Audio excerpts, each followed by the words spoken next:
Okay, for 416, this teacher, I guess, checked her solution and it didn't make it true. So they want us to take a look at the work and see what she did wrong. So let's zoom in here, right?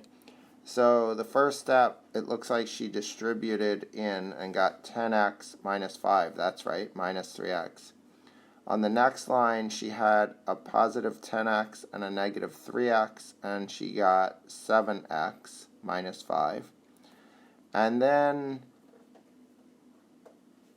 okay, it seems like she added 5 to both sides here, right?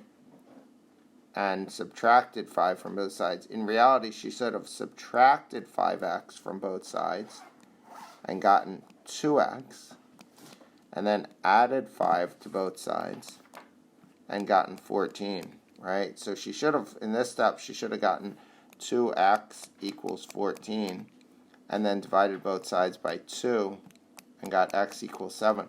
So I would say that the mistake she made was she didn't show her work there. But to be specific, she didn't subtract 5x, she added 5x, and she didn't add 5, she subtracted 5.